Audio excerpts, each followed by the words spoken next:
I'm profoundly humbled and overwhelmed by the great honor and privilege you have bestowed upon me by electing me as your Speaker of the 4th Senate and the 13th Parliament of the Republic of Kenya. I'm deeply humbled and touched by the immense confidence and trust that you have placed on me. I therefore accept with humility and pledge that I shall perform to my utmost ability the constitutional responsibilities and duties of the office of the Speaker of the Senate for the next 5 years with due diligence and decorum. Distinguished Senators, allow me with great pleasure to congratulate and salute all of you, the new Senators of the 4th Senate, for emerging triumphant in the just concluded general elections after a bruising political contest. Your election to the high office of Senator of your various counties and constituencies is a demonstration of the faith and confidence that the electorate have in your capabilities to serve, transform, and improve their welfare and well-being. Today, you're invited to grapple with the challenges and work towards meeting the high expectations of the Kenyan people. Honorable Senators, I also wish to recognize my worthy opponents, Mr. Isaac Aloch Polo Alocher, Ms. Beatrice Kathomi Kinyua, Mr. George Bush, Mr. Frederick Mushiri Karuri, and Mr. George Njoroge Kuria for the valiant, mature, and well-fought competition. We have ably demonstrated that we can compete democratically and without rancor in a dignified race. Hongera kwenyu. I also extend congratulations to our newly elected colleagues in our sister house, the National Assembly, and wish them every success as we begin to execute our national duties of jointly steering our beloved country to greater heights. In embracing the spirit of devolution, I'm delighted by the rich blend of membership of the 4th Senate drawn from former members of the National Assembly, governors, and members of the county assemblies. I note that 9 former members of National Assembly and 4 members of the county assemblies have joined the Senate, while some have returned after hiatus. They bring with them invaluable experience that will enrich the House. We're also fortunate to have a diverse blend of professionals joining the Senate, including top legal minds, no less than senior counsel, scholars, doctors, renowned members of the civil society, among others. Let me also take this opportunity to acknowledge the contributions of senators from the 3rd Senate who did not return, including the 8 members of the 3rd Senate who are elected as governors. I'm confident that they will continue to serve Kenyans in the different capacities. Kenyans from all walks of life deserve a pat on the back for demonstrating to the entire world that we have a mature and vibrant democracy following the peaceful general elections held on the 9th of August 2022, and the subsequent petition filed and concluded at the Supreme Court. Distinguished Senators, permit me at this juncture to pay my singular special tribute to my immediate predecessor, the Right Honorable Kenneth Makelo Lusaka, EGH, who was recently elected as the Governor of Bungoma County. He ably presided over the 3rd Senate in perhaps one of the most challenging periods in our country's history. Historically, the 1st Senate was established in 1963 and functioned until 1966, when it was dissolved and merged with the House of Representatives to form the National Assembly. The 1st Senate, under the 2010 Constitution, was inaugurated on the 28th of March, 2013, primarily to oversee the implementation of the devolved systems of governance. Honorable Senators, it is worth mentioning that at the onset of devolution, Senate was sailing in uncharted waters. None of the political leadership and pioneer senators had a clear idea what the task ahead entailed. As Speaker Lusaka noted on the 31st of August 2017, they had to learn how to swim by swimming. It was largely trial and error at first. The Senate of the 12th Parliament, to a great measure, played an instrumental role in improving the legislative regime, work systems, and coherence of key processes that have gradually bolstered devolution implementation. My predecessors and the leadership teams, guided by unit of purpose and the will to actualize devolution, initiated work systems, spearheaded a series of retreats, workshops, and seminars that rapidly crafted the framework of transiting and administering Senate in the 11th and the 12th Parliaments. As the renowned American writer and political commentator Walter Lippmann wrote, and I quote, "The final test of a leader is that he leaves behind in other men, and women for that matter, the conviction that the will to carry on." We salute both the Right Honorable Ekwe Ethuro and the Right Honorable Kenneth Lusaka and their leadership teams for their remarkable contributions. The Fourth Senate must now build on the decade of institutional maturity.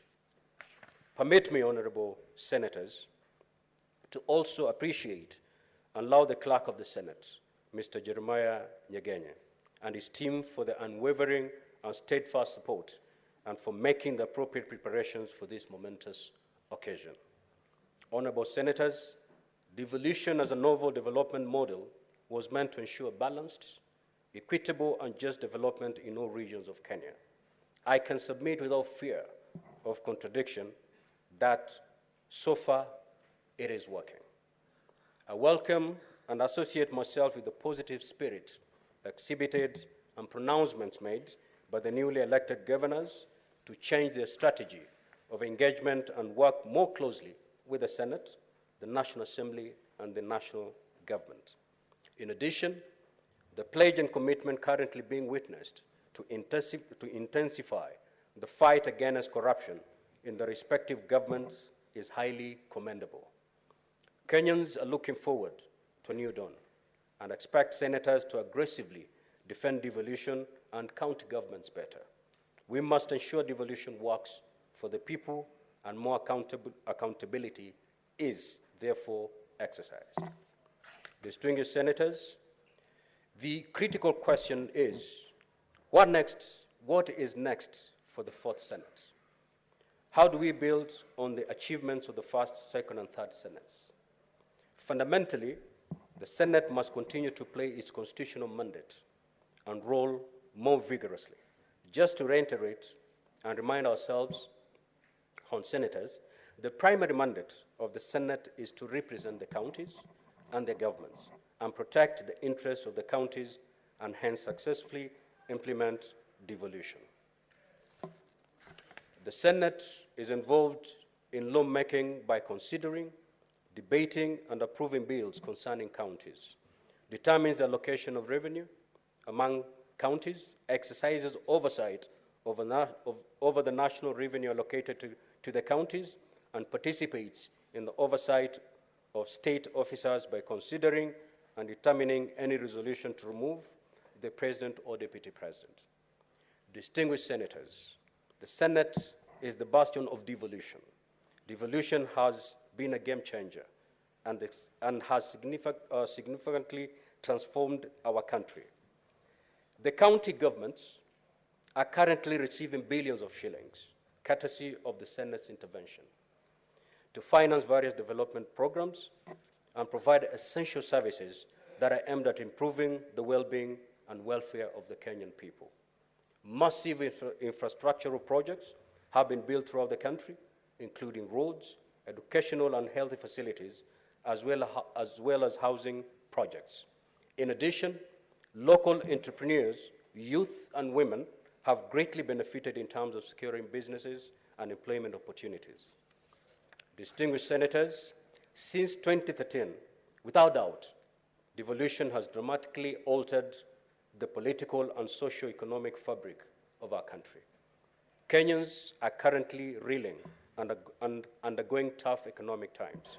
The Senate is duty-bound to be more sensitive to the dictates and aspirations of the ordinary mwananchi. Going forward, honorable senators, with the rich blend of its membership, it is incumbent upon the Fourth Senate to play its due constitutional role and ensure that national and county governments deliver on their mandate to improve or lighten the burden of our people. We hence cannot rest on our rollers. We must build on the foundation already created, achievement made, and strive to make devolution work more effectively and better. We must initiate and enact more devolution-compliant legislation and bills, since our predecessors have already identified a number of gray areas in our devolved systems of governance. We will adopt a proactive approach in our pursuit to make the Senate an effective governance institution to Kenyans, and let Senate be the sanctuary in times of distress. I urge and encourage Kenyans to make the Senate their beacon of sobriety and hope. The First Senate will strive to reach out and harmoniously work with the National Assembly. Hitherto, supremacy wars witnessed in the past between the two houses have tended to foment unnecessary acrimony and grandstanding, which adversely impacted on the legislative outputs. I call upon and encourage honorable senators here to address emerging contentious legislative challenges and resolve them within stipulated mediation frameworks while adopting collegiate approaches, noting that these processes are intended to serve the best interest of the people. That is how tangible and progressive milestones will be realized by bicameral parliament. Distinguished senators, I also wish to urge honorable senators to adopt and nurture bipartisan and collegiate leadership approaches that will transform and invigorate the Senate to embrace the various political shades and interests represented in the 13th Parliament and ensure they find their rightful place. Under the new Senate leadership, we will endeavor and ensure to do the following. One, the Senate work strategy will be reviewed as appropriate to enable senators perform their constitutional and leadership responsibilities through systems that are predictable and adequately facilitated to enable them to deliver effectively and quality services. Two, dynamic and innovative programs and activities of the Senate, guided by the need to respond to key priorities of the counties, shall be initiated to respond to identified challenges. The Senate will continually bolster and strengthen internal collaborative linkages, deepen existing partnerships and engagement between the Senate, national and county government departments and agencies, regional and international development partners, as well as non-state actors, to work closely and harmoniously with the devolution family. Learning and leadership are indispensable to each other. We will ensure continuous capacity development and empowerment of senators and their secretariats so that they can constantly update their skills and expertise and ensure they acquire requisite parliamentary exposure to enable them handle complex and new frontiers of legislative and public affairs. The Senate will endeavor to be responsive to emergent situations and reignite the manner in which traditional legislative services and relations with our various stakeholders and counties are offered. Honorable senators, elections come and go. We have concluded the electoral phase and must now proceed to the critical transitional and development phases. After the delicate ballet dance of politics, we have to overcome and begin to heal from our challenges born out of these divisive political alignments. I urge and call upon our people to refocus, embrace unity, and move forward. No Kenyan should feel left out. It is now time to put behind us political rivalries, roll out our sleeves, and together focus on building the new Kenya that we all desire. Distinguished senators, Kenyans expect from us nothing short of servant, responsive, and effective leadership. Let us aspire to be forthright in the performance of our legislative functions, especially in undertaking oversight roles, so that the citizenry can build trust, find refuge, and solace in the Senate of the Republic of Kenya. We should neither entertain nor accept any discourse that will divide or polarize Kenyans. Honorable Senators, as I conclude, I wish to undertake that under my stewardship, my commitment to you, Honorable Senators, and the people we represent, is to be a faithful and impartial servant, ready to discharge my diverse roles and responsibilities with due diligence and in accordance with the Constitution of Kenya and Senate standing orders. Finally, to quote the former United States President, John F. Kennedy, ask not what your country can do for you. Ask what you can do for your country. We have a collective, solemn, and patriotic duty and responsibility to rally fellow leaders and Kenyans to put the interests of our country first and move it to the next level of development and prosperity. On my part, I shall respect and uphold the rule of law, legality, and nurture the culture of constitutionalism. And I shall protect, defend the Constitution of the Republic of Kenya, and always safeguard the mandate and role of the Senate. Honorable Senators, I welcome you all to join me as we embark on this journey together. I thank you. May God bless this Senate, and may God bless our country. Thank you so much. Next order, please. Point of order, Mr. Speaker. Point of